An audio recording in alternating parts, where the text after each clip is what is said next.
Hmm. I guess it's not, wait, is it even showing up on the... I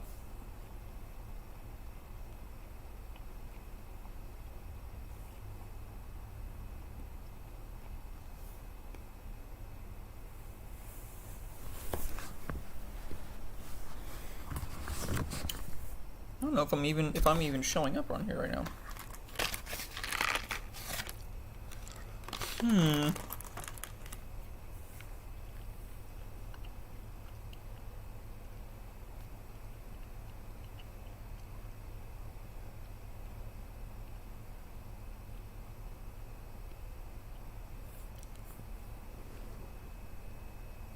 Oh, we got someone in here.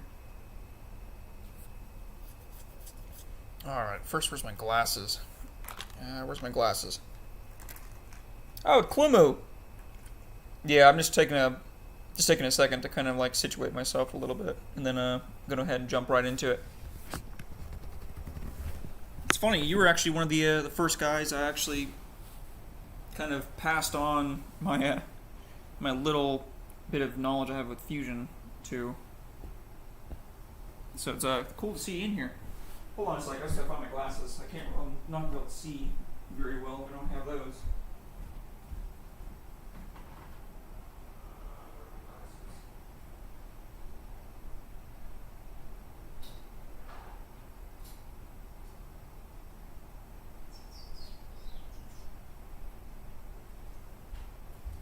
Sweet. Okay. Alright. Let's go ahead and jump on into it. I guess people will kind of come in, as the thing goes on. But I might as well actually kind of start interacting with some of the viewers. So go ahead and we'll get rid of this.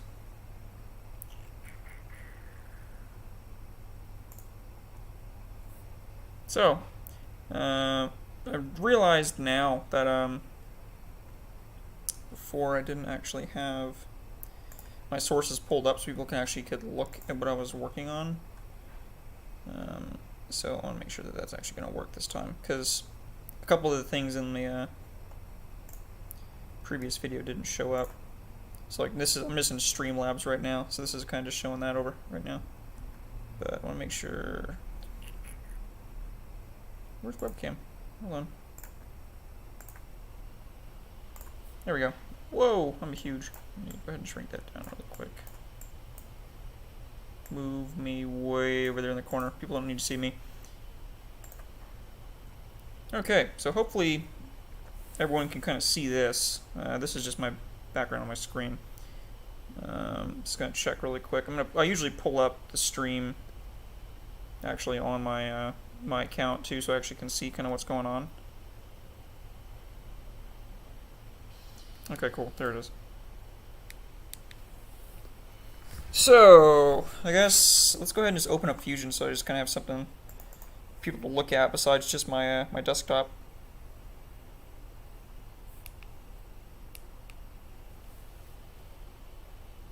Something that I want to see you design is the stator bulb projector, the 2001.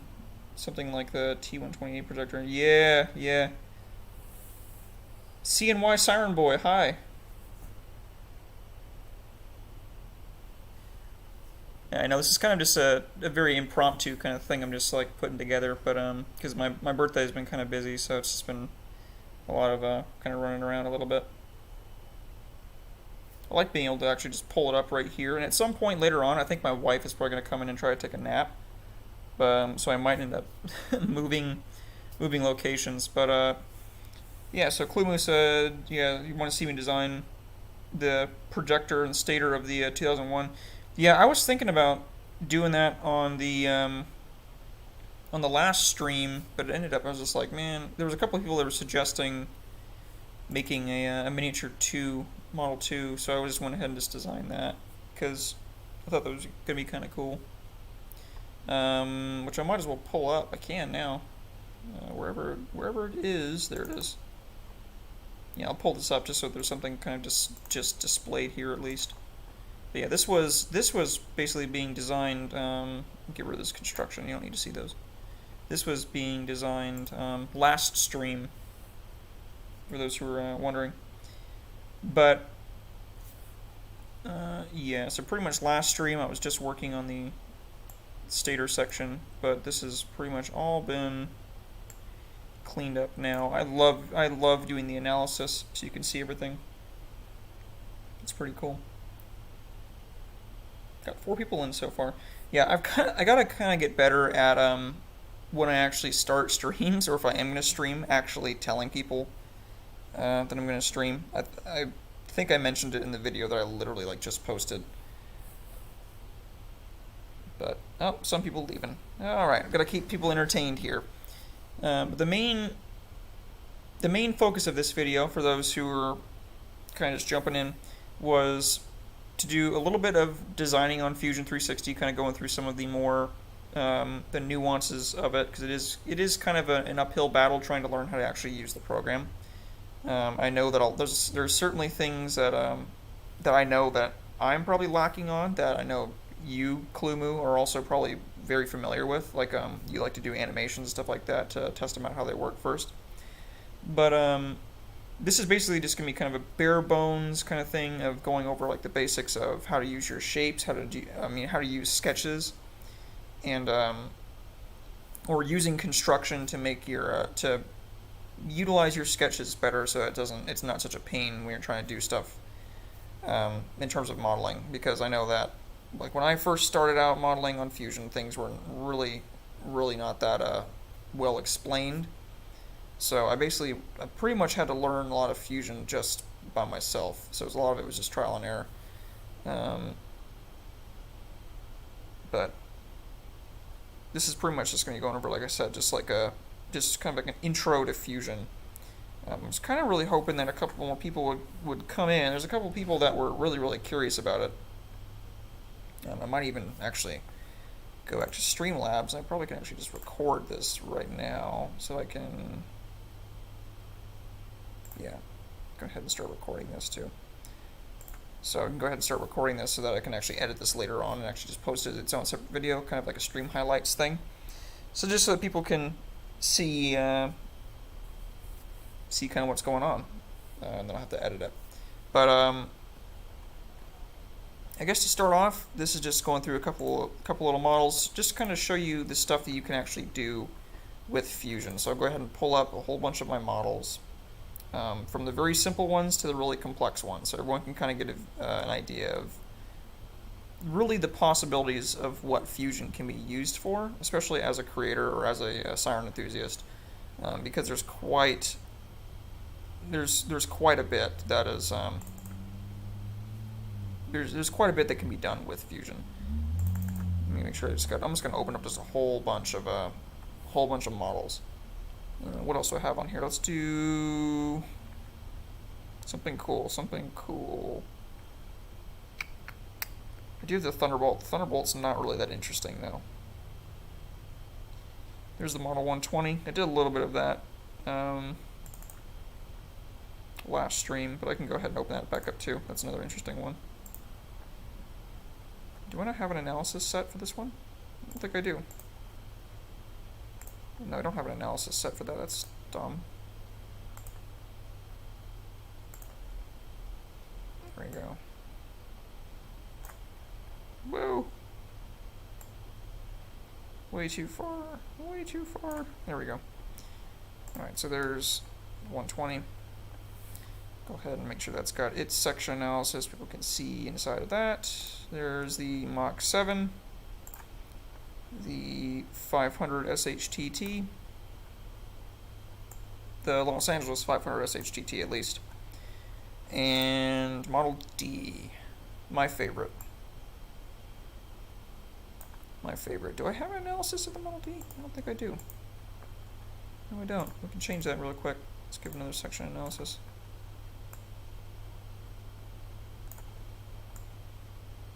There we go. Nope, go back. There we go.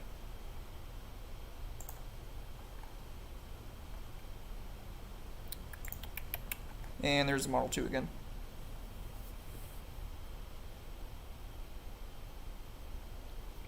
Clumu Studio says, something I'm trying to do is a turbocharger compressor rotor design mixed with the siren rotor, basically. Basically, I'm trying to make a very efficient 508 or T128 rotor. Yeah, I mean, yeah, that's the one thing. I understand where you're coming from. One thing that I've found is, like, for some reason, is just like really, really difficult to do with Fusion. Is to model very, very natural curves and shapes. You can do that using, where is it? Not rib, not loft. Where is it's? You have to draw like multiple sketches and make like specific dimensions for it. But sometimes you can use. Sorry, I keep getting notifications on my phone. If you go to Surface, patch, no, where was it? Yeah, so here it is. If you do, it has to do with like making face groups, which I don't know why Fusion does it this way. It makes things really, really difficult. But basically, you'll have to like generate a mesh of basically just a flat mesh, and you can manipulate each facet of the mesh to kind of design it or like form it kind of in the direction you want to. That's kind of the way. That's one of the ways that I've seen it done, for making like fan shapes and stuff like that. But it's just like I said, Fusion is just really, really difficult to work with that kind of stuff on. So it's not your fault. It's just kind of like the limitation of Fusion. If I was really good at Fusion, I probably could make it work. But yeah, it's just really, really hard to do. I probably could end up actually even doing that with just forms. Like if I created a form. Because you can do weird stuff with forms like that too. Like if you just made it face, you probably could take it and bend it. So let's go ahead and open up a new one, because I do have a blank space in Fusion. So let's go ahead and try if I can actually do that right now. Let's make a face. Let's make a very basic little face here. And then number of sides, multiple sides, object snap edge. Okay, so yeah, smooth, thicken, interpolate, edit by curve, subdivide. Yeah, a lot of this stuff is basically going to be being done here. So like, you see, you can get some really, really crazy stuff with this. It basically comes down to making forms. I don't know why I was saying mesh. Forms is what I was looking for, but the forms are based off of basically like a mesh. But to make stuff like that, basically you're gonna have to be doing it in here, which is kind of a pain. There's a couple videos on YouTube that actually go over how to do stuff with the with making forms that go over it really, really well. So you can barely see me. I didn't realize how much the camera is kind of facing up into the sky.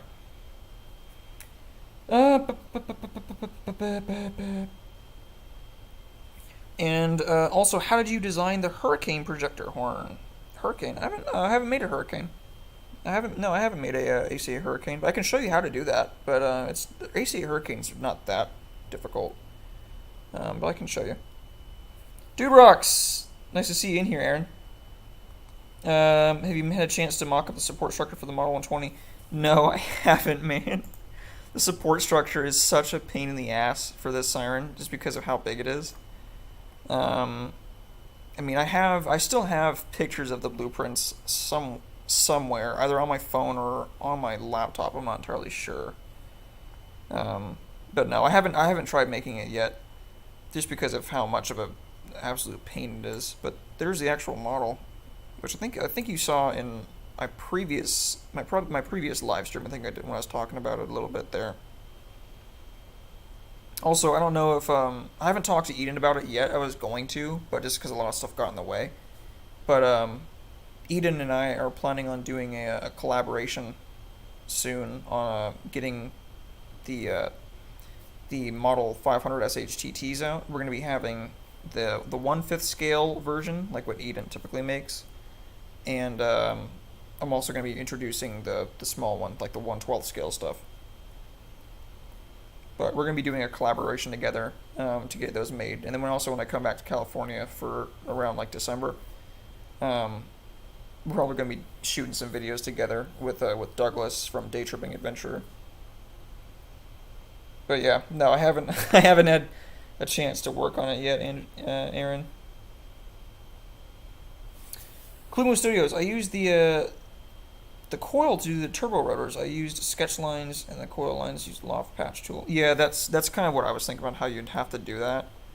Like I said, Fusion just doesn't like to play nice with that kind of stuff. It's really unfortunate, but like I said, just designing like nice, like generally like let's see if I can edit here right now. Bridge fillet, unweld edges, crease bevels, pull, match, triple eight. Yeah, they have a lot of very specific tools in here. I don't want to subdivide anything.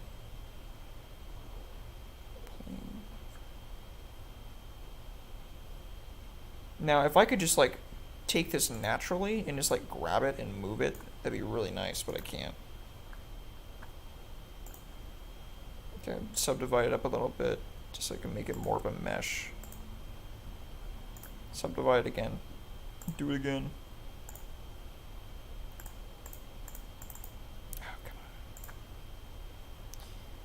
come on. Actually, now that I have a point, I should probably be able to actually edit this. Yeah.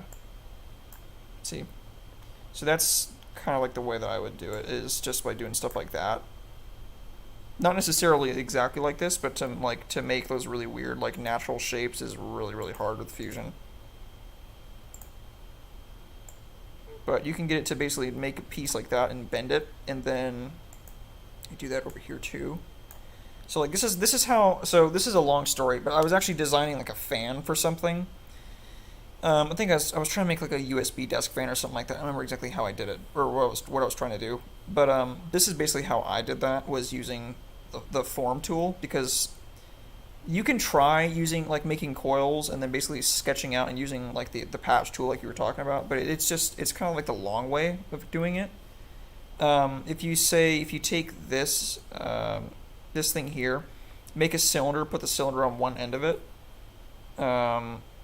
Basically make the cylinder, make one of these flat planes, or these flat forms, like I was saying, basically make a face using the face tool.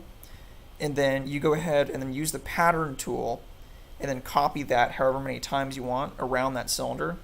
Then you can also go back in there and start forming it to make kind of like the fan shape, and then you can basically just extrude it to make it thicker, and then you basically have like your compressor design. That's kind of the way I would do it. Yeah, 5 people in the chat. That's surprising. It's just, for me, just kind of like just throwing the chat together. It's kind of nice to see people kind of jumping in.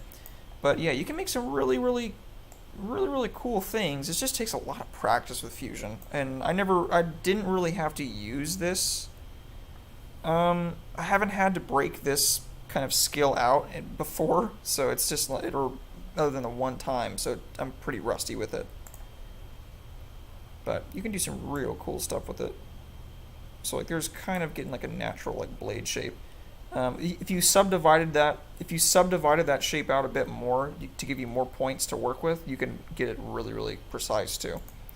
That's where, if you have like the actual the ability to simulate, if you've got the paid version of Fusion, then you can do like fluid dynamics and see how like a fluid would pass over that and kind of like do it that way, and it's really cool to do that. But I don't need to do any of that. So.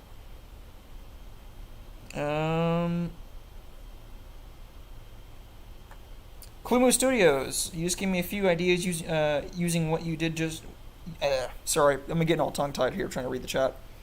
You just gave me a few ideas using what you're doing right now. I just got to use circular cutouts, and we might have the shape of the turbo rotor. Yeah, exactly. CTDC Gaming, happy birthday! Thank you, thank you. Yeah, I wanted to do. There's a couple people that were specifically asking about this, that wanted to kind of for me to go over how to use Fusion. And I was waiting for them to kind of jump in and comment something, but I don't think they're actually in here yet. But since I've got Clumo here, Clumo's been pretty active with talking it out with me. I guess I'll go ahead and kind of give him an idea of what I was talking about. So go over here, sketch. We're gonna sketch just on this face right here. I'm just gonna make like, I don't know, like just make a hub. So let's do like, I don't know, 5 millimeters. Why not? Do 5 millimeters. I'm gonna press pull this and make it just a bit taller. 4.5. I make it a little bit taller than that. Let's do like what, like 8? Yeah, just do 8 millimeters. So 8 millimeters tall. Make that as its new body. Go to create form. Go to this. Should be able to sketch a form basically right on the edge of that. So now I can see this form. And then go from here, specify one edge. Should, oh, come on. Snap, snap, snap, please. It's not going to snap. Okay, that's annoying. I guess it probably could. I probably could. Yeah, I'm gonna do it over here. Let's make it a about yay shaped. There we go. So we'll go over here and do that. My wife's coming home now too. So okay, take that. We should be able to actually take this now. And no, I don't want to sketch it. I don't want to delete it either. Hold on. Let's go back. So, oh man, they don't give me the. I'd have to actually make the blade first, and then do the pattern around it. So where's subdivide? Subdivide. There we go. So we're gonna subdivide this. Subdivide it again. Okay, make it a bit more subdivisions so I can make it just have give me a bit more to work with other than just like this, the 2. But actually, you know what? No, let's make it simple so I can just kind of show you right now. So let's do just basically a 2x2 subdivision. So we can take this, go to modify. I should be able to just grab it actually. Edit form. Should be able to pull basically this whole thing. And if I really want, whoa, that pulled it quite a bit more than I thought it was going to. And I should be able to also go down here and like push this. Even that looks a little too far. But, so that's a bit more of an accurate kind of sweep. So we can just keep that. So we'll say that that's done. I don't like that it's a little dented in here, but let's go ahead and push that again too. Push that out just a little bit more so it cups it just a bit. Yeah, I want to keep a pretty smooth profile. I mean, it's not a very, I'm not here trying to design a very efficient fan design. This is basically just going over how it's done. So let's go ahead and keep that. That gives you that really interesting little kind of blade shape of like that like swept kind of blade shape if you're designing something like say like a T128 or a 508. And then we'll say this is done. So that's now it's considered part of that, but this is still just a face. So I don't think you can actually physically do anything with it. So we'll go back in here, go to pattern, do circular pattern, select this one. Oh no, it thinks it's a body. That's interesting. I'm surprised it's just 2-dimensional, but I guess it thinks it's a body. Okay, cool, whatever. Well, that's fine. So we'll go over here, design that, and then go 1, 2, 3, 4, however many you want to do. So I think what the 508 is 8 port. So 8. No, something like that. Whoa, that looks crazy. That's funny. That looks like almost like the SoCal from above. That's funny. I didn't even mean for that to come out like that. That's funny. Let's see what people are saying in the chat. I know the chat's kind of wigging right now, but yeah, that's just basically like a little fan design. And again, you can the more you can play with the form tool, the more you can kind of work with it to make it kind of do what you want. You just kind of have to practice with it. You have to kind of like play with it and see what it does. Play around with adding more subdivisions because you can cut it up a bit more. Like I said, it gives you more points to kind of play with it, so you can actually move that face around a bit more. Versus this just being 4 subdivisions, you're kind of restricted to what you can actually do with it. But I find that the more subdivisions you have, unless you're trying to make something like super, super, super accurate, honestly, like just 4 subdivisions is usually plenty. I'm going to go ahead and read some more of the chat. For the paid version of Fusion, can you simulate airflow and velocities? Yeah, you can. What is it? I think it's like last time I checked, it's like $400 something because someone asked on the stream last time about how much it costs. But yeah, for the full phased version, for the full paid version of Fusion, you can run simulations like that. Don't bother asking me how to do it because I never used them in college. I never actually did the simulations on them. I just know that you can do fluid simulations and fluid dynamics with the paid version of Fusion, but you also have unlimited parts count, and plus people can collaborate with you if they want to jump in and like save designs. That's more for like team building if you're on like an engineering department or something. CDC Gaming, CTDC Gaming. Sorry about that. How could someone make a rotational assembly using gear worms, chains, and or belts? Linked to a dual shaft motor. I can show you how I did that because that's actually basically how the Thunderbolt worked back in my design.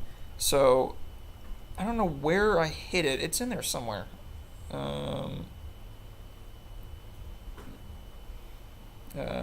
Sorry, my wife's coming in now. Say hi, honey. Hello, happy birthday! So let's go ahead and we'll pull up the Thunderbolt. Nerds. Yeah, I know. We're all nerds. So I'll go ahead and pull up the Thunderbolt and see where that ended up. Did it just say I have a document? Oh yeah, document limit reached. Okay, whatever. Let's make one of these invisible then, so it will shut up about it. Well, I'm not working on this chopper right now, so let's go ahead and just make that read only. Okay. So now I should be able to pull this up. But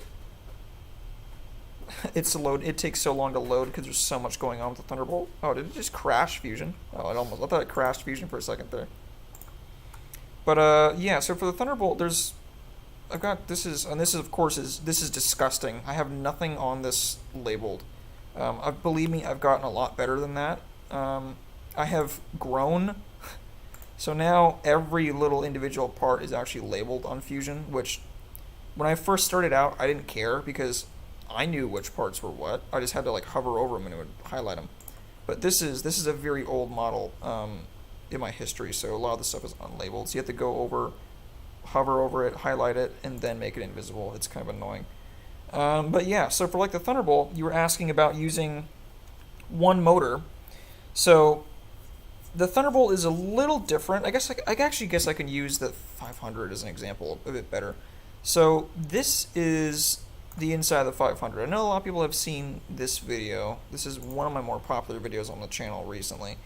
But basically the way you would have to have its own little reduction gear in order for it to actually get it to rotate. I mean, you're of course very familiar with that. I probably even realistically could do a... Oh, you're still playing Pokemon Go. I probably realistically could do something like that using the same motor.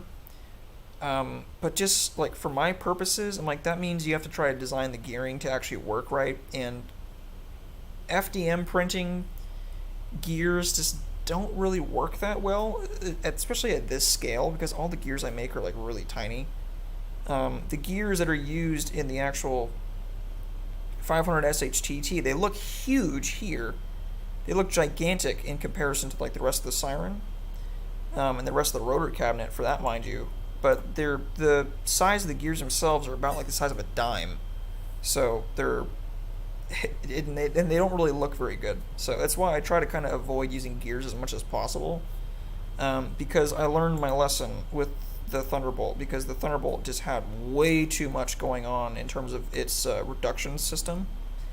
So like there's the motor, the rotator motor right there, and then I have like a herringbone gear that I cut right here, using a gear plug-in, and then I have another worm gear here. Basically, the motor drove this gigantic worm gear, which ran this herringbone gear, spur gear, which then ran through a jack shaft that ran from this gear all the way across into another worm gear, and then to another spur gear, and you get the point. There was so much going on with it. And then basically I had just a pulley that stuck up here and then actually spun the tube. But it's just oh, okay, I'm just going to go ahead and keep reading. CTDC Gaming, the T128s and 508s rotor is legit just a turbocharger mixed with an 8-port rotor.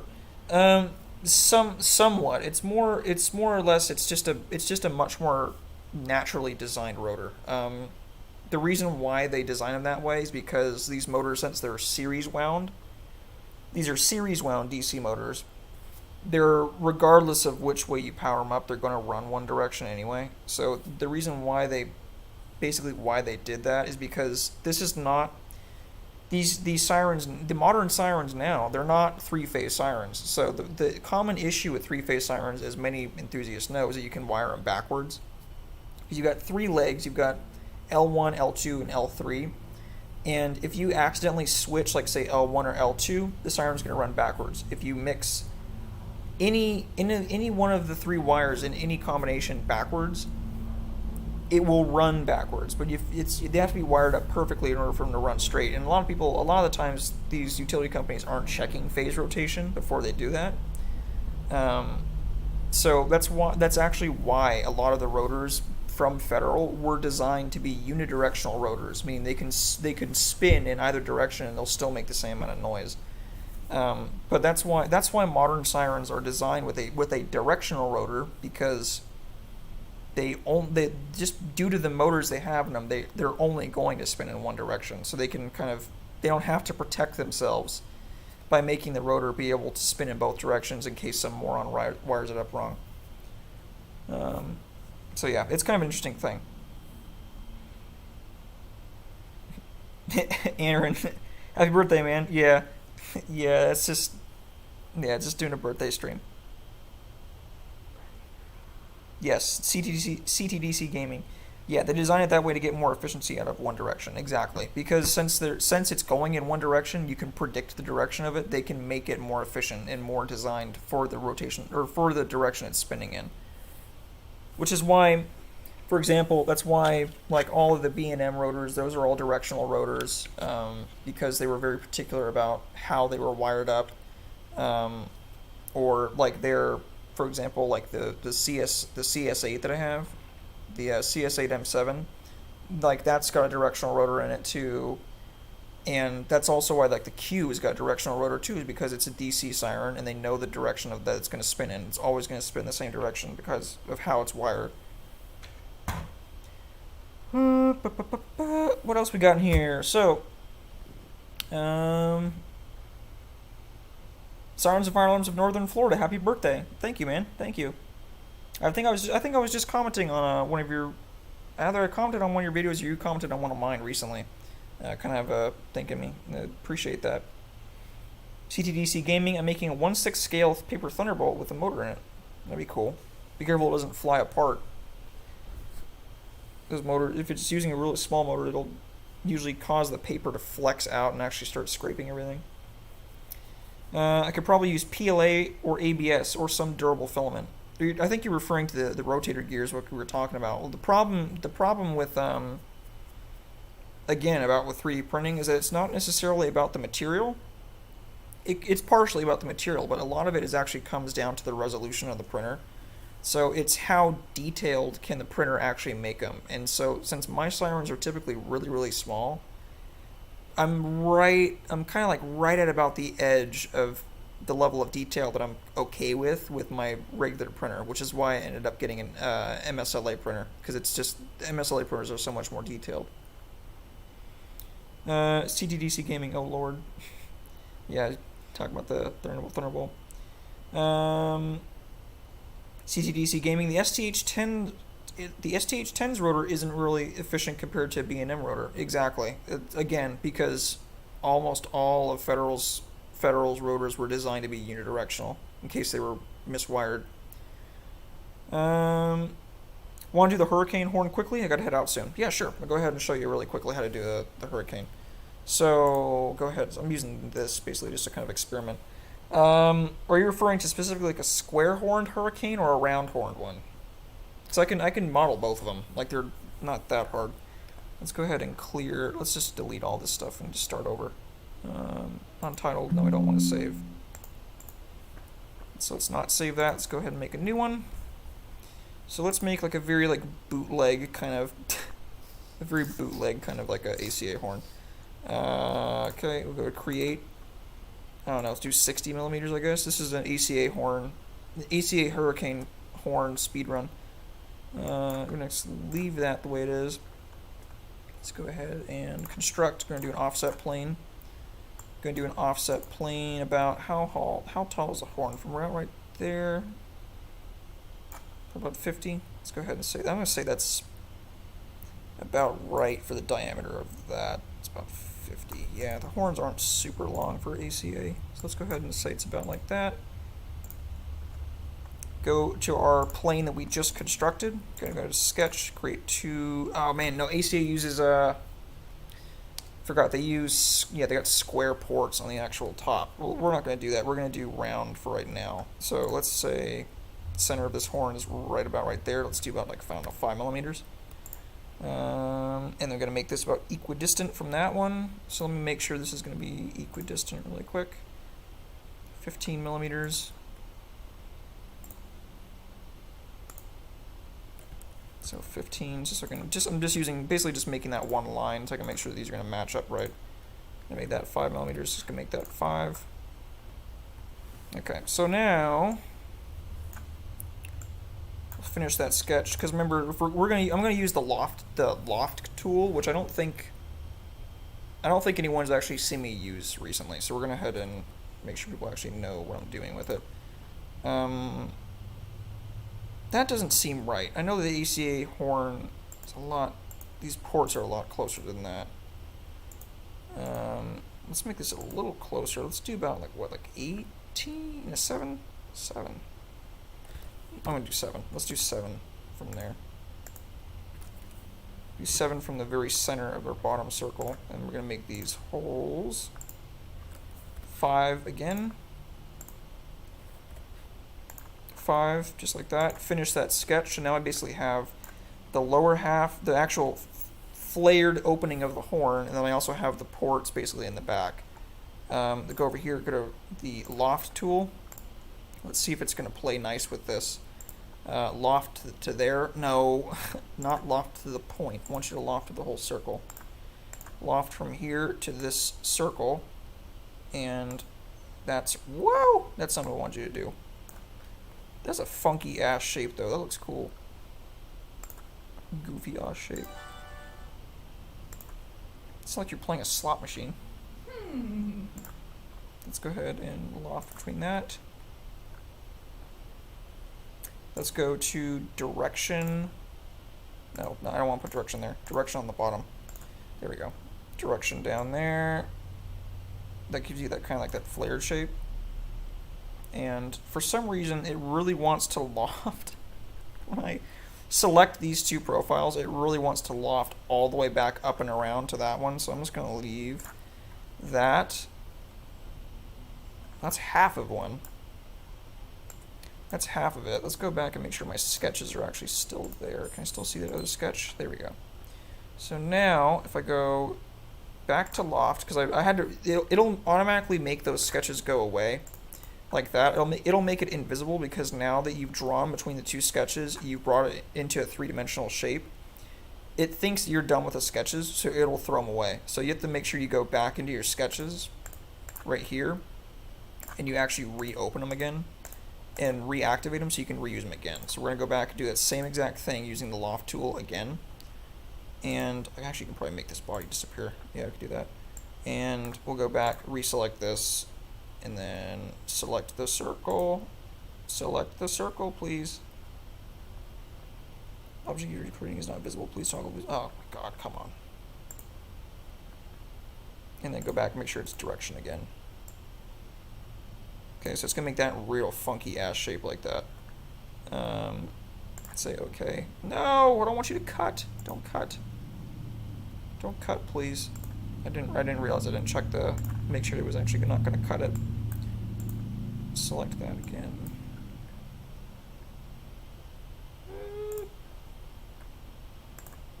Direction. Close, change selection, analysis. 0, wow. I don't want to use rails. But also if you wanted to, I guess while we're here, I can also show you some of the other stuff here you can change. So it really wants to cut.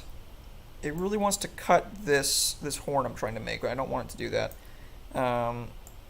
So it might take me just a second to figure out what exactly the hell it's trying to do. But Actually, you know what? I think it's because I didn't bisect this. That's because I didn't bisect it. That's why. So it thinks it's trying to model it as it's not going to be able to do that. So let me get rid of this loft. Okay, good. Keep that sketch. Go back down to the first one. Sketch this. So now I'm going to divide this. No, god damn it. Line. Thank you. So now I'm going to. There's also. I apologize. There's typically a lot of cursing involved with Fusion because Fusion can be really frustrating sometimes. So basically, all I did was I just drew a line across to basically just to divide that half of that circle up. So now now it should be able to do it, and it's not going to be such a pain. Why do you keep choosing that one little point? I don't want you to choose the point. Okay. Go back. Direction again. So now it should. Whoa. Clumu, I might have to sit here and kind of think about this one for a little bit. I see now why why I was kind of being annoying for you. But trust me, you can do it. You might just have to play around with the loft tool right here to actually make the horns. But let's say if I went with the whole horn and I didn't actually just go off of the division, so I can select those two bodies, go across those, just like that. One of the things you also want to keep in mind is that you can actually change how much of a sweep that curve actually is by going in here and changing your takeoff weight. So basically, your weight it's like imagine you were throwing. Of course, you can't see what I'm pointing at. Imagine you were throwing a ball off of who the hell is texting me? Imagine you were throwing a ball off of this face over to this face, and you were throwing it, and it had some gravity to it, and it was falling like that. That's your takeoff weight. So if you made the ball really, really heavy, for example, here, let's go make this like 2 or something. If you made the ball really, really heavy, like say it was like a lead weight, and it wanted to, oh, I actually had it right the first time, and it was taken off this way, you can get more and more of a sweep to it. So you can make this thing go like funny swept. Like it will do like crazy stuff with it if you just kind of play with it a little bit. So like see in this case it fell so far that it actually came underneath and then looped back up. So this is probably going to be like 3 is probably going to be about the max I can do. Yeah, that's what I thought. So yeah, just play around with that a little bit. Pretty sure that will work out for you.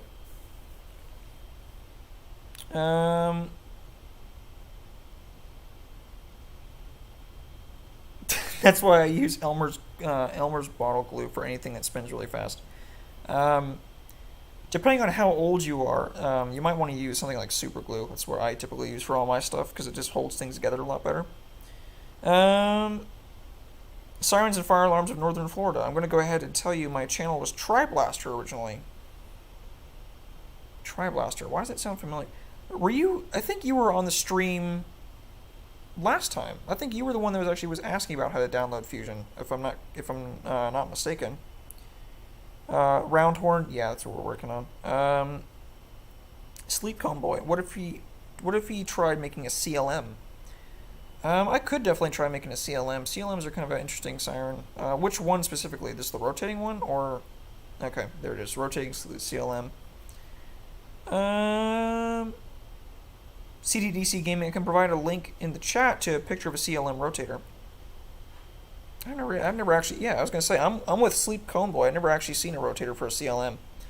I haven't seen one, so you can send it. CDDC Gaming, I got one modeled in a terrible platform.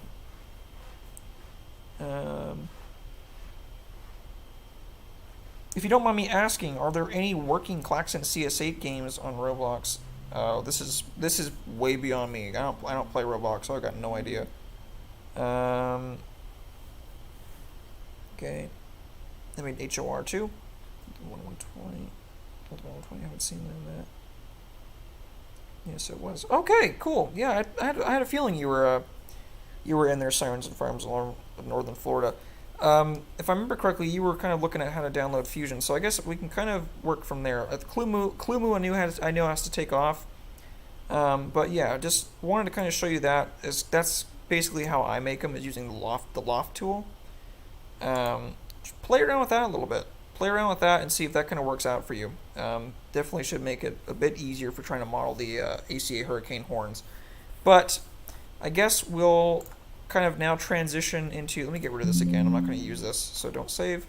Let's go ahead and transition kind of into how to use Fusion, how to download it, where to get it from, because I know this is kind of like the main thing that I was going to be trying to talk about a while back ago. Actually, let me go ahead and make sure that I'm actually going to end this. I don't want to keep recording that. I'll stop recording that. Okay, I'm actually going to start recording a new video. So everyone in the chat is actually going to be part of this too, which is going to be kind of cool. But this is kind of going to be going over how to use Fusion, how to download it, all that kind of good stuff. So as you can see, you can clearly do quite a bit with Fusion. So I got right here a Thunderbolt. This is a 5.6 Thunderbolt, even though it's got a jail bar on it. So it's, I mean, it'd be more accurate if it'd be more of the later, or more of the earlier versions, so if it was like 4 or 5. But this is a 5.6 Thunderbolt. This is one that I showed a long time ago, way back on my channel. And this is just a prototype. This is a very, very old design. You can see the horn looks screwy, as I mentioned before in my previous video. So stuff just doesn't generally look right. But that's not a good thing to show off when I've got something like the 120, which is one of my most complex sirens I've ever made, and definitely one of the most like satisfying to construct sirens I've ever made. But you can make some really, really, really impressive stuff using Fusion 360. It is a very powerful software. It's not that hard to learn, but it takes a long time to master. So I would like to kind of go over now, showing you guys how to get it and how to do some real basic stuff with it. So you should be able to see basically my whole screen here. Hi, there's Streamlabs. You can see the mini me, the tiny little me, right there on the screen. So we're gonna go here. We're just gonna open up Google. We're just gonna go ahead and look for Fusion 360. So we're gonna go on here. I'm gonna look up Fusion 360. Okay, so we got Fusion 360 right here. So it just pops up just like that. There's nothing really that. It's not really that impressive. It's just basically just Fusion. But usually you can basically get it through the Autodesk website, which is Autodesk is basically the parent company that actually makes Fusion. So they're the ones that you're basically going to be able to find it pretty much just through them. So of course they want you to buy Fusion 360, which I know a lot of people are like, holy crap, that's a lot of money. They got rid of their sale they were doing. It was like $405 a year, but now they're back to their full price of $545, so that's fantastic. Which I'm gonna tell you right now, don't do that. If you're trying to just make your own little model sirens, there's no point in paying that much money for it. You can just be buying a siren from Eden every year for that price. You can buy 2 every year for that price. So let's not do that. But you can do though is you can either download the free trial of it, which is available up here. Now that free trial I believe lasts like 10 days, I think. If you kind of want to look at it, but there is pricing options. So like send you way back up there. That's so dumb. You might even just have to look up specifically Fusion 360 for prototype. There it is. For personal and hobby use. So basically, here's the top screen. If you click on the Autodesk link, it'll take you here. Go away. It'll take you to this website with Fusion 360 there. So then you scroll almost all the way to the bottom of the screen, because of course they hide it way at the bottom. But you scroll almost all the way to the very bottom, and you'll see this link right here. Download Fusion 360 for personal use. You're going to head and you're going to click that link.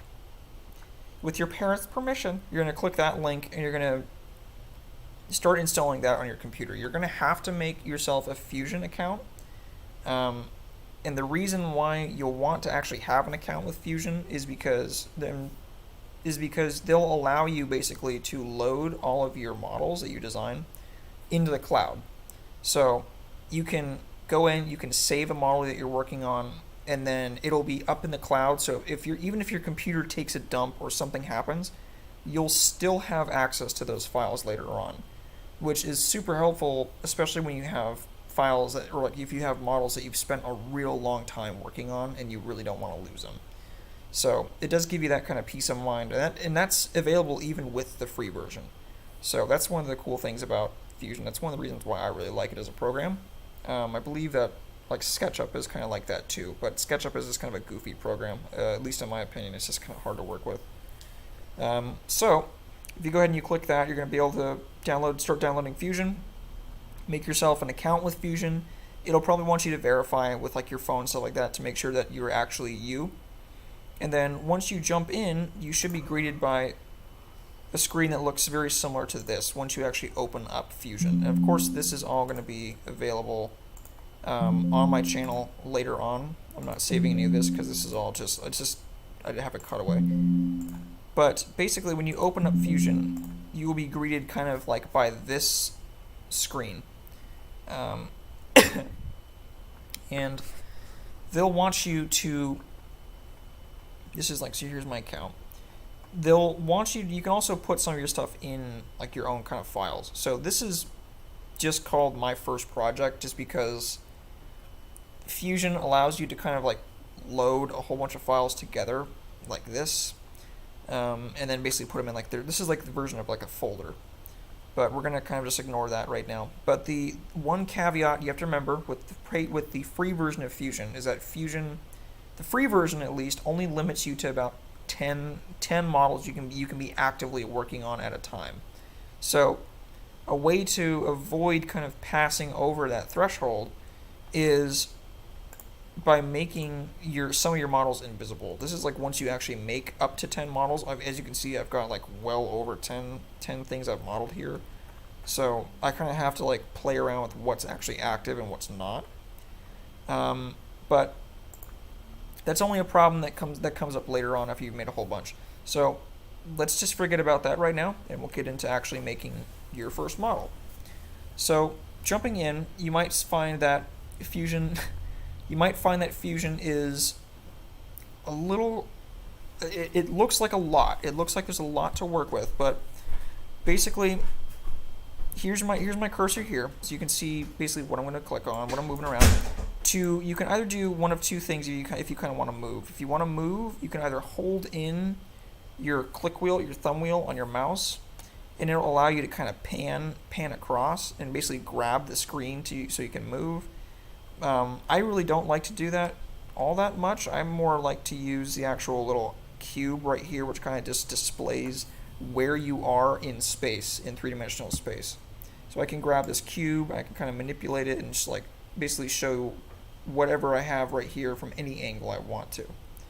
So that's just kind of like the basics of just movement, because you're going to have to move around the screen when you're actually making these things. So, but don't get too intimidated. It's not that hard once you kind of just get used to it. And then over here we have our hotbar. So our hotbar right here will come up with multiple different things that will actually show up. These are origin points, which if I was to highlight, it'll just show it as like an origin. Nothing really too much. You're not really going to use origins all that much, just starting out in Fusion, so we can kind of basically just ignore that one. So the basic theory of how Fusion 360 works is everything is based off of sketches. So sketches are, just as their name implies, they are two-dimensional drawings that either have dimension, so size, length, width, length, width, and height. They have two-dimensional dimensions, I should say. So basically only just length and width. And then we can add a third dimension later on, which is how we bring things into three-dimensional space. So, for example, to show you kind of what I'm talking about, up on the top we have several different options here. We have create a sketch. This allows us to start drawing out something we want to design. We have extrude, which we'll get to later. We have revolve. We'll probably not get to that today, but I can eventually show that out as well. We have hole. I really don't recommend using that. I'll tell you more again later. As I've said before in my previous stream, I don't recommend using the hole tool very much. Making patterns, making forms, pressing, pulling, filleting to make things nice and smooth, making shells. There's a lot kind of going on, but I want you to just focus on sketches right now. So we're going to go here, we're going to click create a sketch. So this will immediately open up our origin points, so we can basically tell the computer where we want to basically start drawing. Do we want to start drawing on this wall, or the bottom wall? Now I always typically start from the bottom. So you click on the bottom wall, that's what you want to draw on, and then it will zoom in and it'll bring you to this kind of point right here. So this right here, let me get rid of this, I don't need to see that. This little hotbar basically just, these are basically like constraints. So this just basically will show you like what you can actually see. So if, say for example, I want to get rid of the grid, I can do that too. I don't like getting rid of the grid. I actually like having it there because it shows you where you are. But we'll go ahead. So now we're facing that one wall. We're facing the bottom, and we have several options. We either can draw out everything manually. We can use a couple different rectangles options that they give us if you want to make rectangles. We have making circles and splines. Splines basically make like complex little curves. And then mirror, that allows you basically to copy things. And then sketch dimensions, you can actually set dimensions to things. So let's say, for example, you want to start making a rotor for, I don't know, someone in the chat, give me a rotor. Tell me like any kind of rotor design. Just give me something in the chat so I can kind of think of something to use as an example. Think of some kind of rotor you would want to see. Doesn't matter how complex it is. Doesn't matter what it looks like, but just anything really.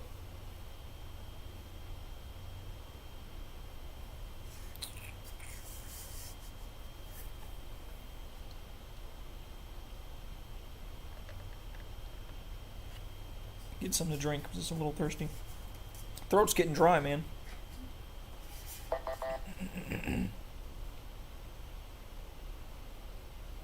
CLM rotor. Okay.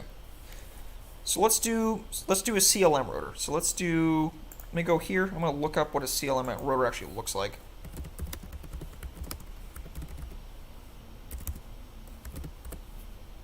I believe it looks a lot like just a regular, like a British siren. I mean, it would make sense. Wow. Okay. That's whack. Yeah, it looks like a British siren. Okay, so that's a pretty simple one. So let's say we want to make a CLM rotor. This is, oh wow, it's a horizontal. Okay, so let's go ahead and go back here. So we're saying we're making a CLM rotor here. So let's go ahead and start by getting our circle, because of course the rotors are all round, and we're just going to basically start drawing out a circle. Now you'll see immediately what pops up is your dimension. So that dimension is telling you how big that circle is. So in this case, you can make it like super huge, or you can make it really small.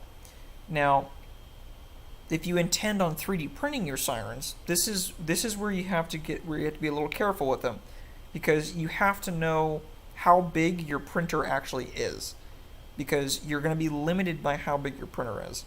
So in my case, I have a Prusa i3 Mark III's, or I have an i3 Mark IIs.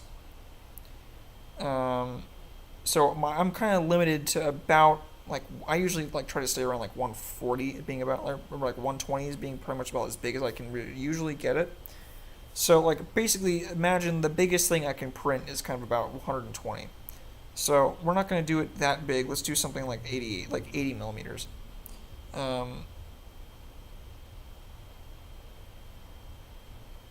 Would a siren function with circles in the stator rather than slabs? Yes, it would. Yes, it would. So any shape, even, see, now you're thinking, guys. So any shapes, even something silly like a star, yes, it would. And that star shape would also give it an interesting tonality too. It depends. The port shape does depend on, will dictate what kind of noise it produces too sometimes. There are conical rotors too, like Edie Bollards. Yes, Edie Bollards are conical, but they're conical because they want, for two reasons, basically to help direct the noise forward, and also because they're easier to get the fitment nice and tight. So like I was saying, we'll go ahead and we'll sketch out this dimension. Let's say it's about 80 millimeters. So this draws out this circle right here. Now, this is just a drawing. This is two-dimensional, so you can't really do a whole lot with it. But if you come into this circle and you right-click on your mouse, it'll bring up another little menu. And what I like to use all the time is your press pull. So that press pull will take that two-dimensional drawing and basically blow it up. So it'll make the whole thing this is what's going to give it dimension, or basically make it three-dimensional. So we're going to go ahead and click press pull, and it says select faces or edges to modify. So we're going to take this whole entire sketch, this circle that we just drew, which it's highlighting as you can see. We're going to click on it, and it pulls up this arrow. So now we can choose how tall we want to make this circle, and what exactly do we want the press pull to do. So in this case, we want the press pull to make this a new body. So we're going to say this is going to stay a new body, but it also has other options like join, cut, intersect, and all the other stuff. We're not going to do any of that right now. We're going to be just making this its own body. So we're going to go ahead and pull up, and you can see that it makes this whole thing its own three-dimensional object now, which is the whole point of doing the modeling.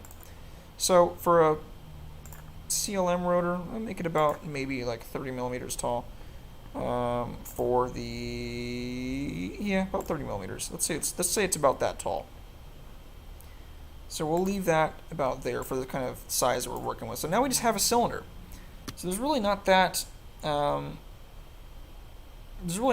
going on with it. Liam, Emma, Air Raid Siren, happy birthday! Thank you very much.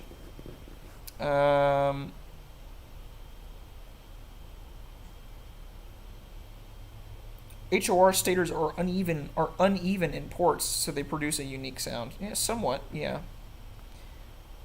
I'm back for a bit. Had to leave without notice. It's all right, Klumu. It's all right. Basically, now I'm just explaining how fusion works for like the people that are unfamiliar with how to work with it. So now we have this cylinder here, but we're not really going to be able to make any noise with just a spinning cylinder. So another thing we have to do now is to actually make this thing hollow. Now, if you wanted to do the big brain moves here, is that you actually make it hollow when you start designing it, way back when it was actually just a sketch. So I can go here, and the thing is about sketches that you actually can stack sketches on top of each other. So I'm actually just going to make this nowhere near as thick, probably more about like 2 millimeters, I'd say, for the bottom of the rotor. About 2 millimeters. Another great tool to kind of explain what's going on here is an actual rotor. So let's go ahead and take this rotor out of this B&M. This is a small B&M I made quite a while back though now. But let's go ahead and see if I can still take it apart. Oh, it's stuck in there real good now. I ain't getting that apart. So what we're going to do now is if you look at this rotor, that was that cylinder I was talking about. So there's the cylinder on the bottom, and we have to add some thickness to it because we have to make sure it's got something that everything can kind of mount to. So I'm going to make this whole thickness, not probably 2 millimeters, it's a little small, make it about 3. But now, instead of just pulling this entire thing up, again, right-clicking, instead of just pulling this entire thing up, which is not very productive, now that I have a nice steady base to work off of, I can actually just go on here, click Sketch in the hotbar, make another circle, go to the center of that circle, and you'll know that you're in the center, that you're in the very, very perfect center of this circle when, I'll see if I can zoom in a little bit so it makes it a bit more clearer. Actually, you know what? Hold on. Can I get rid of these grid lines? Let me get rid of these grids. So you'll know when you're in the perfect center of this circle. When you see this little cross I'm moving around? When I move it to the center, and it squares. You see how there's a square around that little cross now? That means that it is perfectly concentric now. So then I'll bring that grid back. So now what I can do is I can go to almost the outer wall, which in this case I guess I made 82.9 millimeters in diameter. I don't remember why I made it that size exactly. But we can give it the wall thickness now. So how thick do we want to make the walls of the rotor? So that you can think of like the ports basically. So in my case, I'm going to make it about 3 millimeters. So 82.94, just minus 3 from that. Minus 3. So we're going to make this 79 point, where's my 944. Oh my god, 79.94. So that'll give us a thickness, a wall thickness of 3 millimeters. So now we have this little circle that's in the center of this other circle.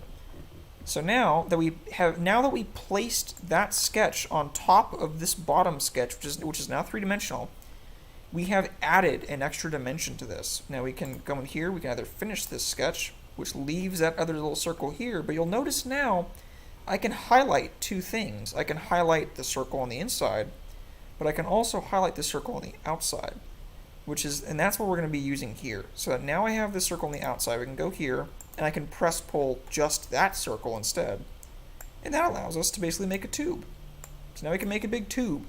If I want to make if I wanted to just go make a goofy, really long CLM siren, I could just do that and make it basically just go as long as I want it to. And that basically just made just a big pipe. But I don't want it to be that tall. I'm going to go back to my original dimension, which is about like 30. So, gotta go, Connor. See you later. I'll see you later, Klumu. I'll see you later. Sirens and fire alarms of Northern Florida. Music siren. Music siren would be way too complex to do in this. Let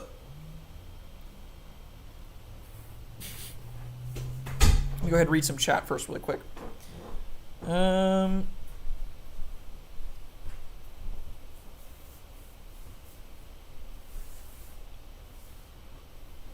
What else do we have in here?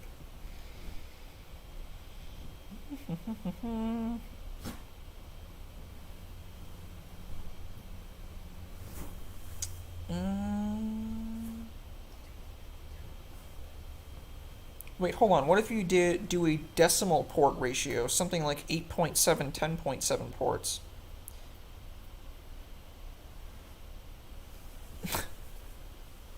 The 710. It wouldn't work. You'd have to get really high port ratio, that's true, and then reduce it to that decimal, like 8.5 ports. Yeah, well the thing is with making ports, it's either it's a port or it's not a port, unless you make it like one port is one size and then another port is like slightly smaller. That's basically about the only way I think you could realistically do that, but it's still going to make the sound regardless, just one port's going to be slightly quieter than the other one. It would be complicated, but if you made a sliding mechanism, like with boards that covered the ports on an omnidirectional siren, it'd also be able to do better pulse. Yeah, so like a Yamaha.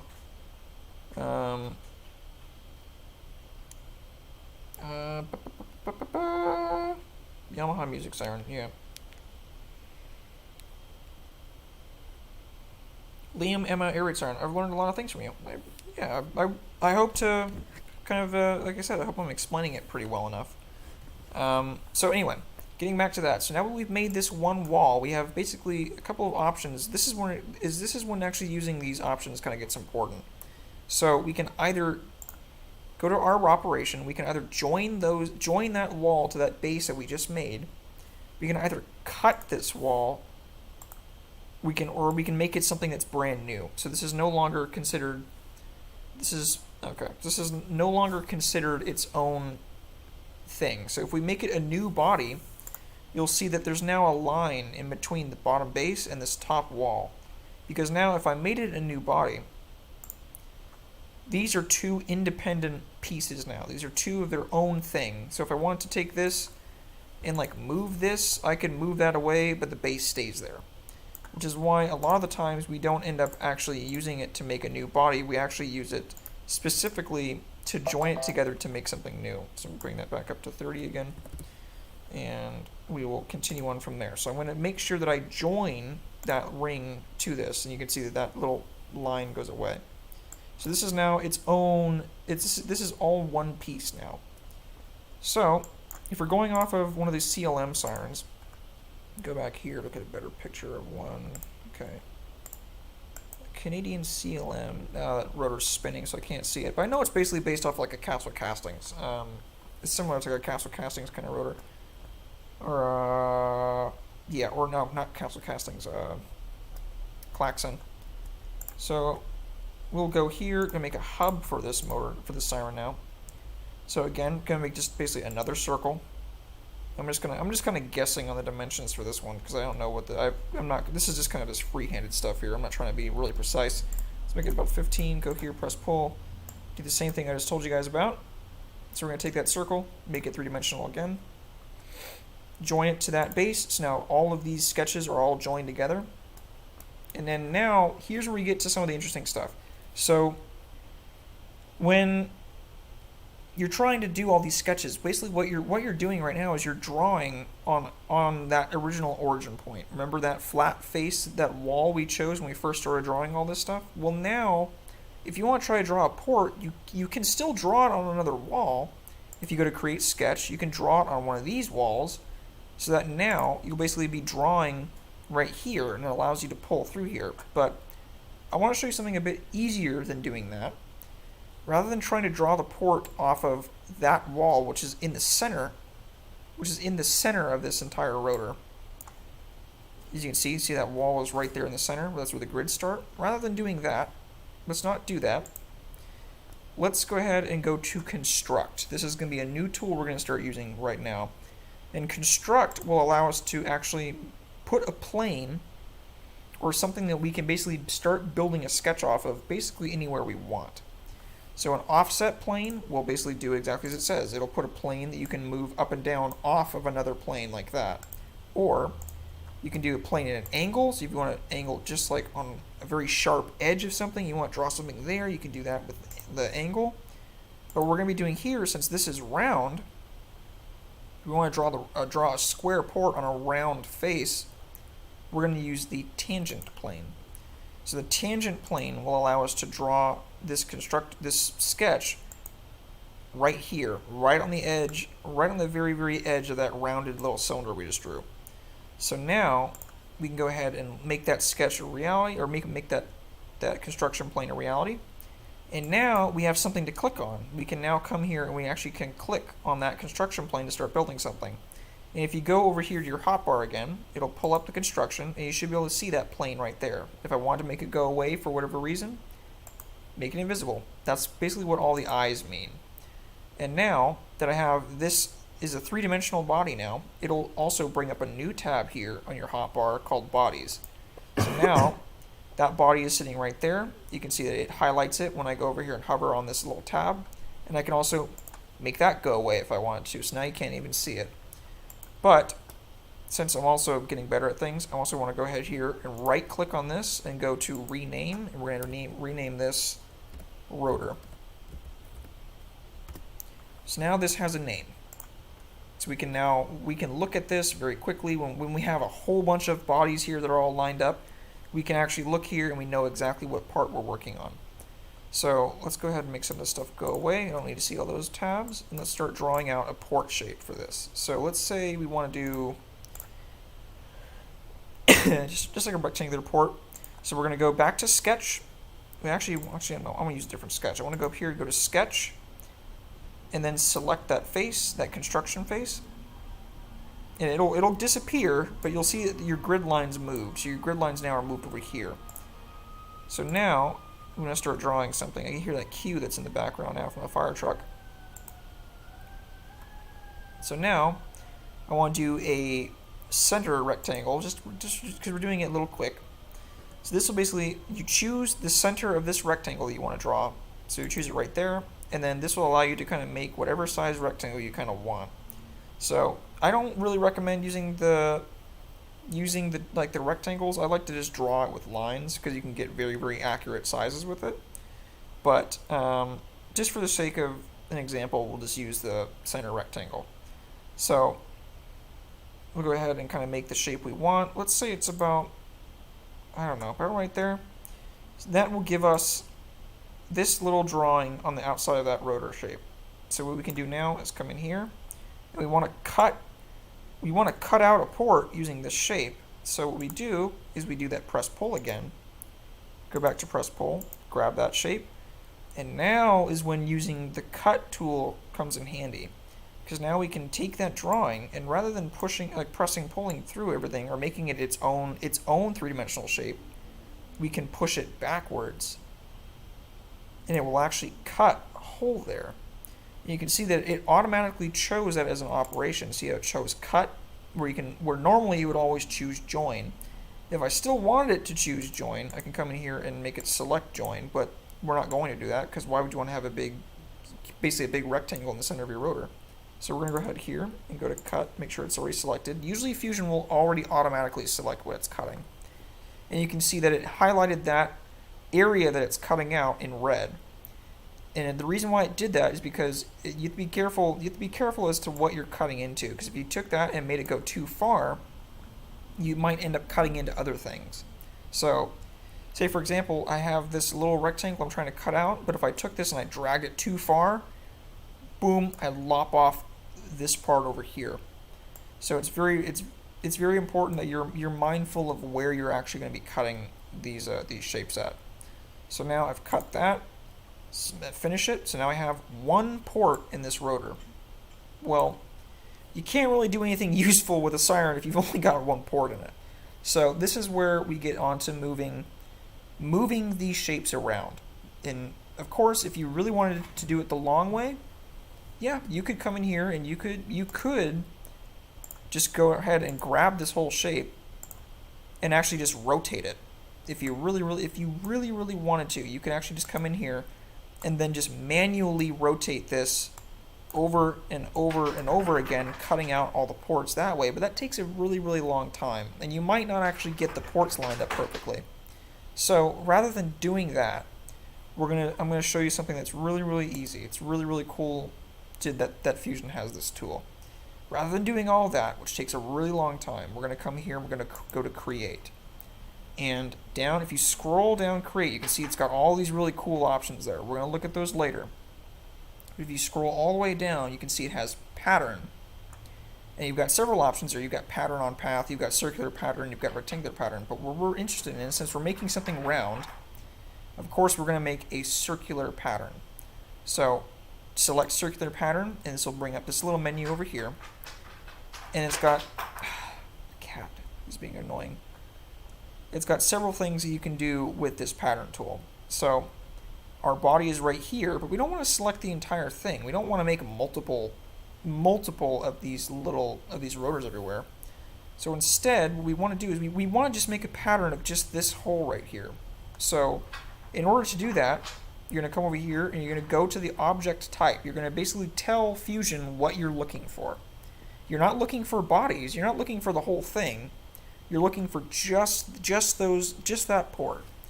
So you can go down here and select faces. And if you select faces, now it only will highlight these little faces everywhere. So in this case, now that we've selected that, we're going to select all of the faces of this port. So you can see there's one face right there, a face underneath, which is hiding right there, and another face right there. So you've gotten all four of those faces now that are all highlighted. So now Fusion knows what you want to make a pattern of. Now you need to just tell it where you want to make that pattern. So we're going to go over here. We're going to go to Axis because we want to basically rotate all of these little holes around this center hub here. So we're going to select Axis. So we're going to tell it where we're going to be putting these holes. And we can just select the outside of this because we know that the outside of this is round. So then now all it wants to know is how many times. How many times do you want to make this? Do you want to make this hole around this axis? Now, if we were German, we can make it a 3-port, be like a German 3-port. But since this is going to be specifically a British siren or a British-made siren, we can actually come in here. We can tell it we want to do 12. So we're going to make 12 ports here. It cuts 12, and there it goes, and it cuts 12 ports. So if I was to just cut it now, that's what it looks like, which looks really goofy, especially because there's not a lot of blocked ports happening here with this kind of rotor design. But that's if you can actually come down here to your stream down here, The stream basically, or your timeline, I really should say. This is your timeline, which I'm thinking Texas Hold'em terminology here. But you can come down here to the actual timeline, and you can move it back a little bit, and it'll move it back to where you first started drawing this sketch.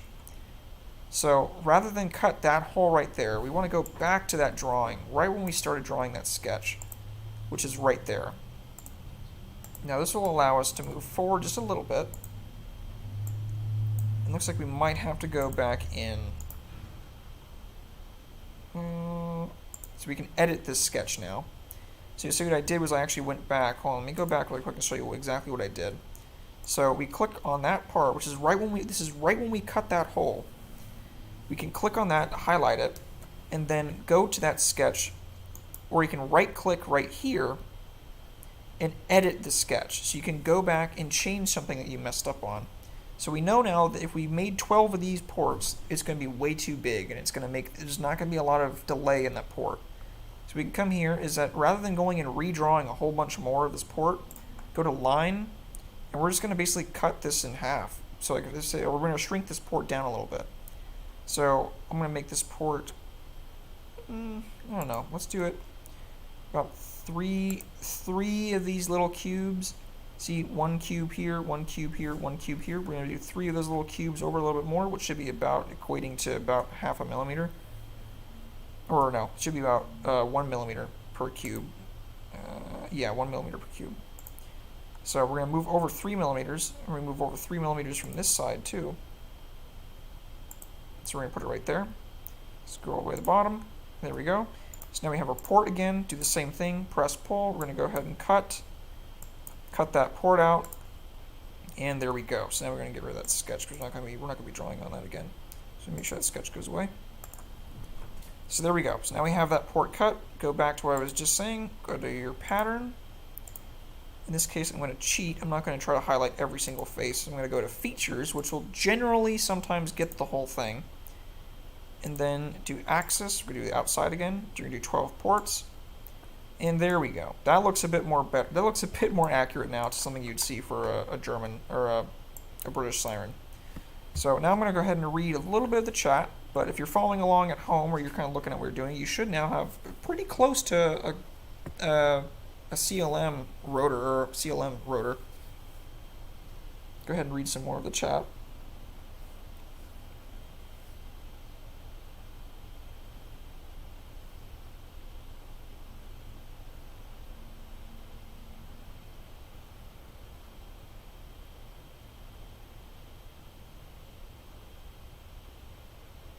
A quick question, Connor. If you're making the chopper for a CLM, then could making a full one happen one day? Yeah, I mean it certainly could. I mean, I think the CLM is kind of an interesting siren. It's interesting that I've got a lot of Canadians in here that are kind of cool or kind of thinking about it. But yeah, I could definitely make a rotating CLM. Yeah, I've kind of gotten my feet wet now with making rotating sirens, so I definitely could work on that in the future.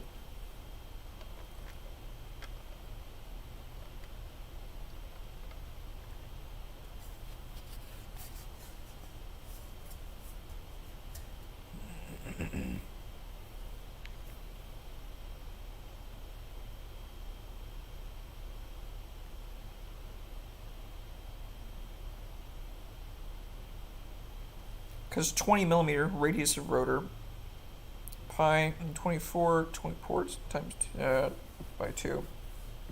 Yeah, see, you can even pull out the math on it too. I usually typically just go off of what looks good. I don't bother with the math unless I'm like trying to be really precise with it. But yeah.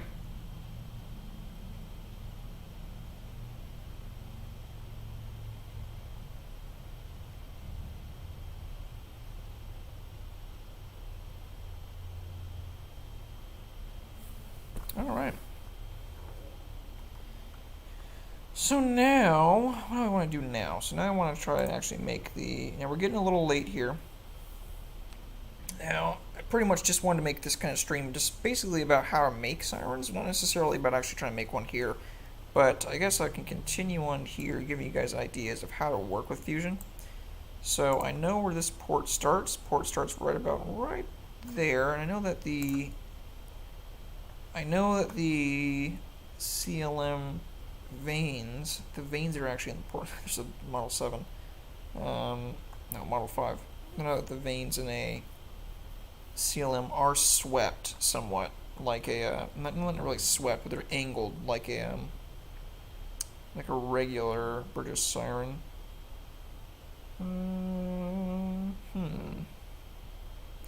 There's not any really pictures of it. Wow, that's weird. I've never seen that before. There's not a lot of pictures of the actual CLM's rotor, but I know generally like what it looks like. Here's my video. So let's just come in here and make kind of like freely kind of design here, make kind of our own thing. So I can see that we got one port right there. It starts right about right there. I'm going to sketch from the bottom of this. So I'm going to sketch from the bottom of the rotor right here to make sure that I'm referencing off of that bottom face. Let's go here, sketch. I'm going to use the lines specifically. How far over am I? About 2 millimeters. Let's do. I don't know if the CLM rotors are actually directional rotors. I know that they're swept in a specific direction, but I guess they probably are. It makes sense. So about from this line right here, we're going to sketch up to start making a vane. Let's go about, I don't know, about how much? Like that much in? That looks alright to me. I go about that much in, make the thickness about 2 millimeters thick, so each vane is going to be about 2 mils thick. Go back to that circle, and now I should be able to pull up specifically just this one little vane, because I've now sketched that, and basically now we have a vane inside of our rotor. We have just one. I'll move it down just a little bit so I can put a top cap on this thing.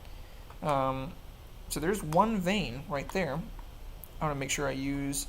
Actually, you know what? I don't want to join this yet. I don't want to join this just yet. So we're going to go here and make this a new body.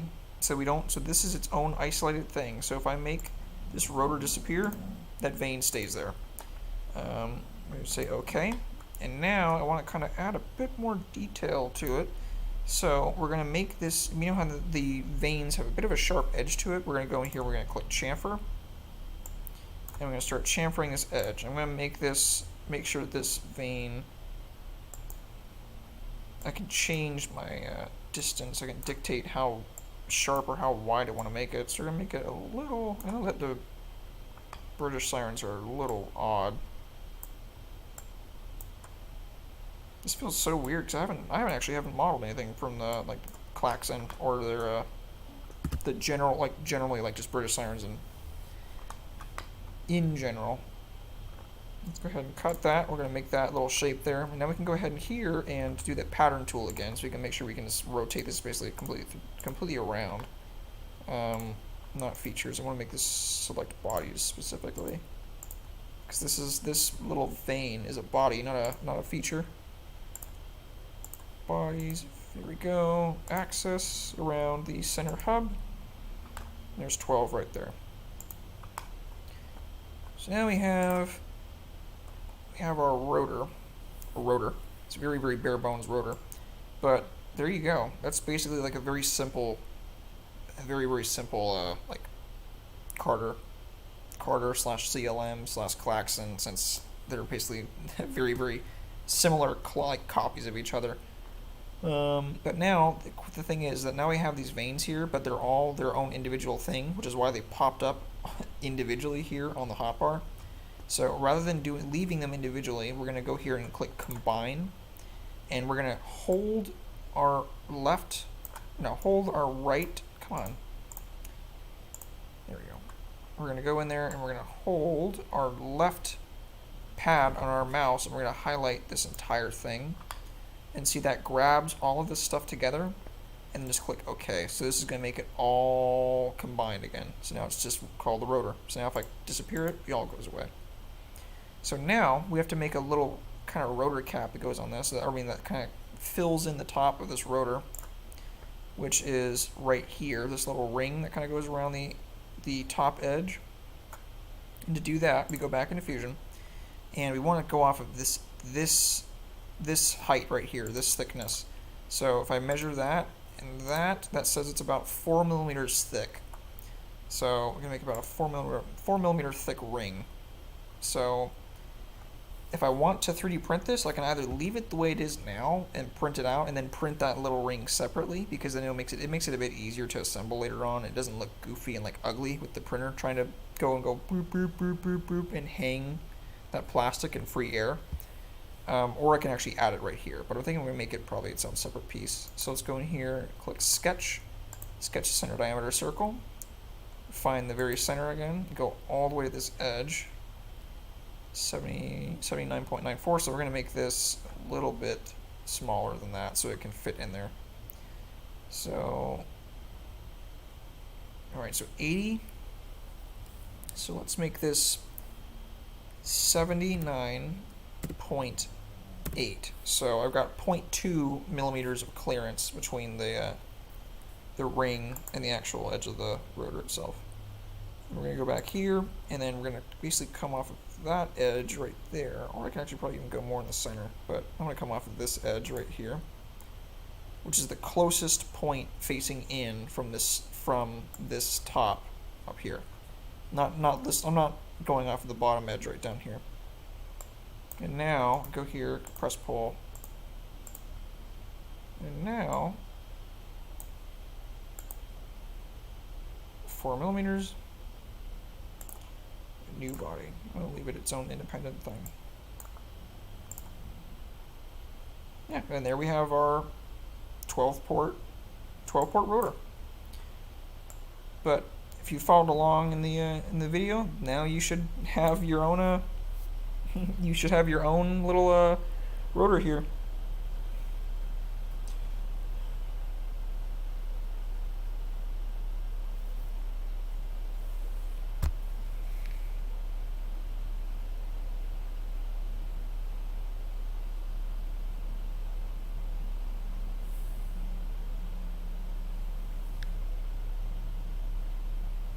Thunderbolt in your oh, hold on.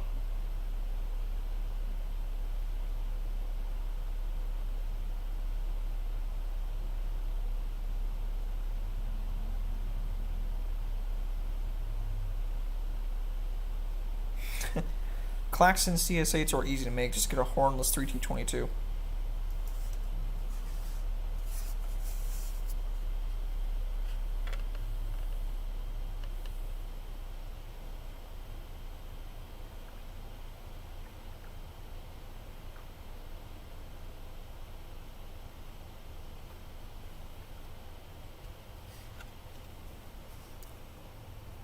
The CS8 was the best thing to come from my country. I'm just reading through some of the comments now. That was from Sleep Comboy.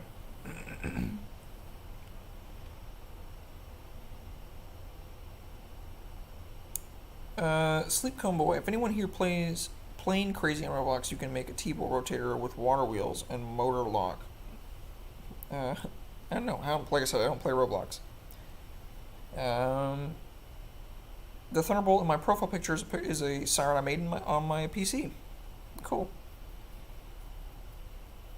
CTDC Gaming, CTDC Gaming says, I don't play PC that much, I model sirens in studio though. Sleep Cone Boy, what's the hardest siren you've made? In terms of like difficulty to make?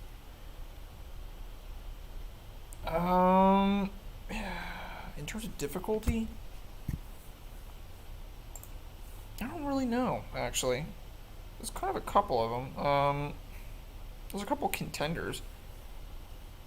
I'd say like the most frustrating siren to make, actually. The most frustrating siren I had to make was probably actually the Chrysler, to be honest. The Chrysler was just such a pain in the neck, just because of trying to get the rotors lined up, and also just like, or not the rotors lined up, but just trying to get some of the stuff modeled on it was just such a pain.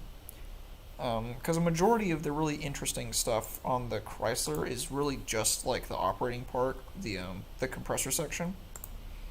But oh my god, I didn't label any of this stuff either. I'm such an idiot. I don't know why I didn't label that stuff. Let me go in and add it all back.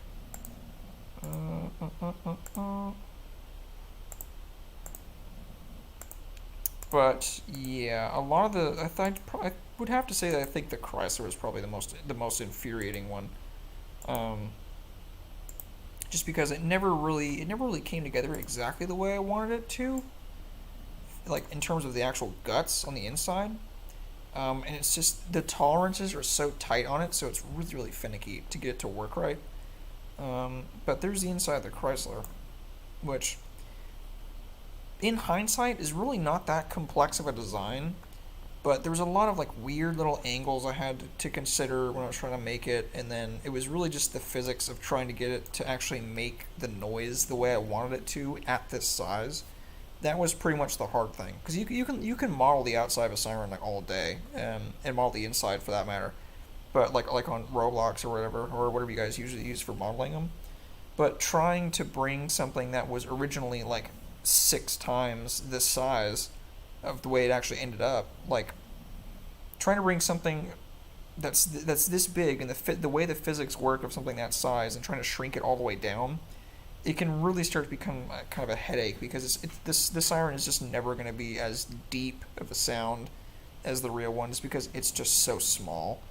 And it's really just dependent on how much air you can move through it, and those little tiny impellers just are not going to move the whole bunch of air, even if it is a two-stage. So it just doesn't really. It's just kind of just a limitation of the size. But I think I got this Chrysler pretty close to being basically right where I wanted it in terms of size. But it was still super annoying to get all this stuff like fitting properly without it scraping like crazy, because there's 3 things in here that are spinning together. That's pretty much would say that's probably the hardest thing to make, or the hardest thing to actually make like once it was actually done being modeled. Modeling wasn't that hard. It was just like I said, just getting it to work right.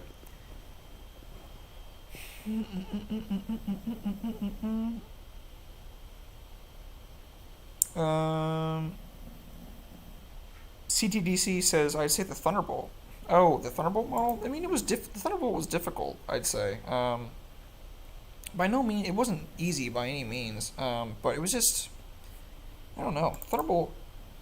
I did spend quite a bit of time on the Thunderbolt, but I think now if I was to remake it, it wouldn't take me nearly as long. Just because I've got so much more practice now. Fusion's having a stroke.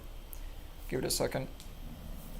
Yeah, I think if I was to remake the Thunderbolt, I think it'd be a lot easier now, because it's not. Now I kind of know my mistakes of the past. God, I'm such a moron for not labeling any of this stuff. And also, my wife is asleep; she's snoring. I might end up actually moving to the next room. So you might have to give me just 1 second. Just 1 second. Let's go ahead and actually mute this really quick.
All right, sorry about that. Yeah, my wife was taking a nap, so it's kind of a lot for her to just kind of like just listen to me, just talking right there, and also you hear her snoring, which is kind of disorienting.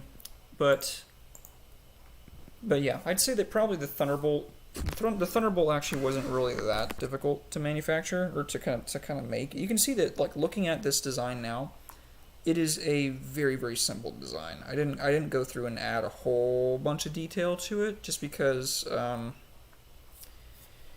I don't know, because I just kind of just want to make it, and I know that like the limitations of my printer wouldn't really allow me to capture that detail really that well anyway, so I just went ahead and just didn't do it. And also, like I had said before, like some of the stuff on the Thunderbolt's really goofy. Like that, for example, like that's not the way the horn is supposed to look. I got it pretty close, but it's not right. It's not right. But the rotator did take quite a bit.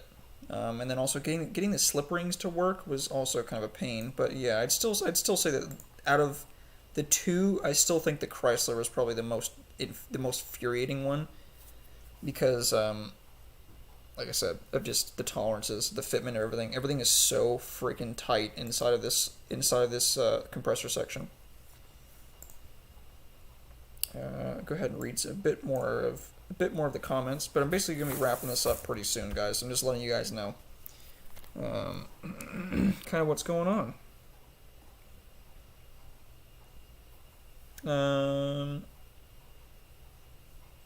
Sirens and fire alarms of Northern Florida. Connor's hardest siren was probably the Model 120. No, the Model 120 actually wasn't super hard. It took me a long time because Aaron was very specific about trying to capture as much detail as I could. And the Model 120 was really not that bad because I actually had dimensions. I had the physical blueprints of the Model 120 that I actually could look at and reference when I was actually making the model. So that was really convenient for me. I mean, the Model 120's horns are similar to the Thunderbolt, so you can edit the horn from one like that and making it taller and stuff. Yeah. I'm pretty sure the vanes you made are flipped compared to the actual CLM. I don't think so. Let me go ahead and take this off, because the direction of rotation for this is going to be going in this direction. It's going to be going clockwise. So air is thrown out this open port right here, and then there's the trailing port that actually closes up behind it. I know it probably looks weird from the way it was actually sitting. Unless they rotate counterclockwise. I don't remember exactly. This is the 12 port side, so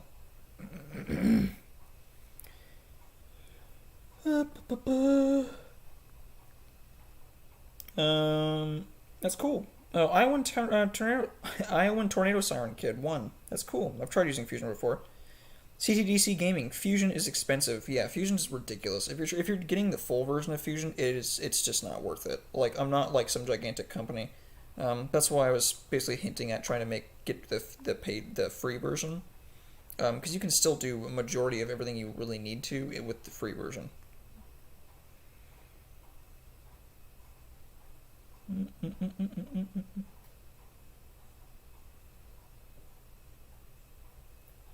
CTDC Gaming says I hate Roblox.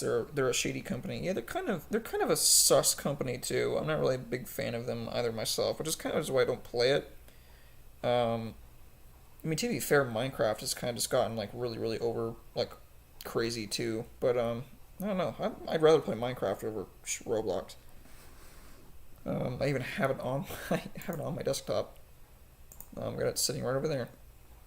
And I got my slicing programs and stuff like that, as well as Prusa, some games, stuff like that. Sirens and Aviation and more. Gotta go. All right, I'll see you later, man. See you later. You should get like a bench grinder. Yeah, I mean, yeah, it'd be kind of cool just to make it a bench grinder. It'd be kind of cool. I mean, I know that's what Clumu typically does. And lathe down the ports to be perfectly smooth. I mean, I can get the ports pretty. I can get the ports pretty smooth even without having to actually manually turn them. But believe me, if I had a lathe, I wouldn't be 3D printing sirens. I'd be actually making them out of steel, or like not steel, but like aluminum. I wish I had a lathe, but I live in an apartment, man. I don't have room for a lathe. Apart from actual problems, it's also annoying as they're so scared of copyright that they can't allow siren audios, but they allow you to say retard. That's funny. If you made your own completely custom siren to celebrate a subscriber count one day, that'd be kind of fun. I like that idea actually. I might keep that. I'll keep that in my back pocket. CTDC gaming. I mean, I've done that multiple times already. Uh, they rotate the other way. Yeah, they've added filters and it's annoying. That's done. Yeah, okay, that's what I thought. So they do rotate the other direction. Yeah, this is because this is the 12 port side. So I guess yeah, they probably do. Yeah, what the hell is that? What? That's cool. That is real cool. They have a. I'm saving that. I'm saving that. You guys see this? You guys see that? Goofy op. 120. Look at that. It's like an old Toshiba. Look at that. That'd be a wild one to make. That'd be really cool. Yeah, this is very clearly the air intake down here at the bottom. They have a centrifugal blower, this plenum coming up, and then feeding right to the top. It's only a 3-port? Man, that thing's gonna be deep. You say it's 12 port? It looks like it's 3. It's only got 3 horns on it.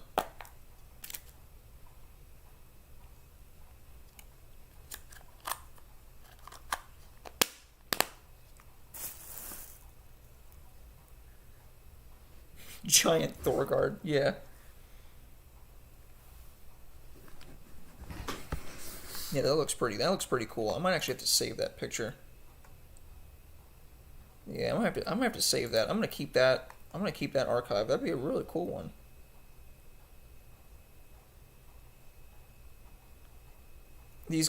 Some of these guys have no idea what they're talking about. Looks like a radial blower instead of the traditional twin rotor roots. Yeah, it's a centrifugal blower. That's really cool though.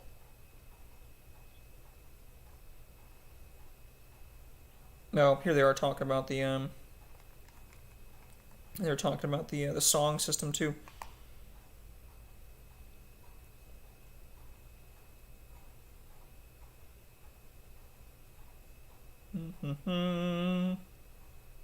Interesting. But yeah. So I guess it does actually rotate in the other direction technically, but that's it. It's basically just my quick little video kind of going over how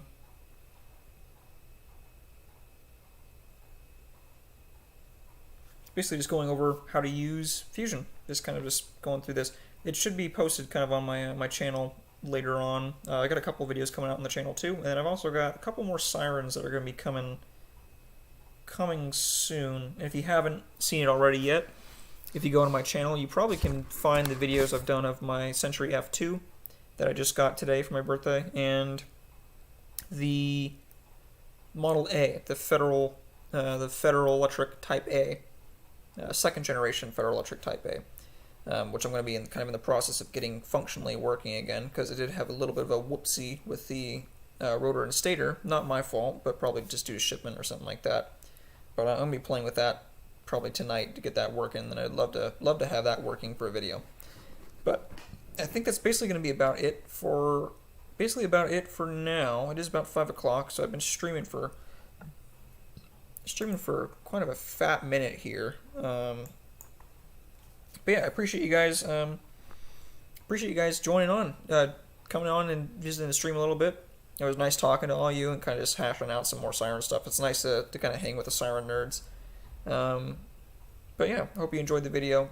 Appreciate all of you guys being in here in the stream. It's nice to see that there's people that are kind of joining and still having fun with it. But yeah, let me know if you guys have any other ideas of like what you guys would like to see streamed. If you guys would like to maybe even go out and actually do testings with me, stuff like that. And then also in the future, look out for you probably can barely see me because of the glare from the window behind me. But let me know in the future if you, again, like I said, what would you guys would want to see. But I'm kind of doubling up myself. I'm thinking like I'm recording a video. But yeah, we're gonna be. I forgot to tell you guys that we're gonna be doing a collaboration soon. I'm gonna be doing a collaboration soon with Eden Friedman of Eden's Mini Sirens pretty soon. Making not only a larger size version of the 500 SHTT in 1/5 scale with AC powered motors and stuff like that, but the Model 500, the small one, will be actually introduced pretty soon as part of the Los Angeles series, which I mentioned in a previous video. But look forward to that. I'm getting tired now, and yeah, I'm just trying to think of what else I gotta do. But I gotta get something to eat. It's getting a little late here. It's about 5 now here. So, but I appreciate you guys. Hope you guys appreciate jumping on in. I guess I'll go ahead and finish up some of the comments. You might have seen one already, but they made Roblox models for the 120, Connor. Yeah, I saw a couple of those. They do sound pretty good. Make sure to preview the links I sent. Yeah, I'll definitely take a look at them. Thanks for informing us. Of course. Sleepcon says bye. Hope you get really big one day. I mean, I like where I'm at right now. I mean, I'm just basically just working on making my kind of setup just a bit better and more streamlined. You see a lot of like very, very similar siren videos on YouTube, so I'm kind of trying to break out of that mold of traditional siren videos and kind of do something a bit different now. With live streams, with doing, like, paying good attention on editing and stuff like that, and just doing a bit more interesting stuff with the community, like just making it a bit more informative. But yeah, so I guess that about wraps it up, guys. But I appreciate all of you guys watching. You guys can comment, rate, and subscribe on all my other videos. And I appreciate you guys all joining in. So I'll see you guys in, I guess, whatever stream I do next.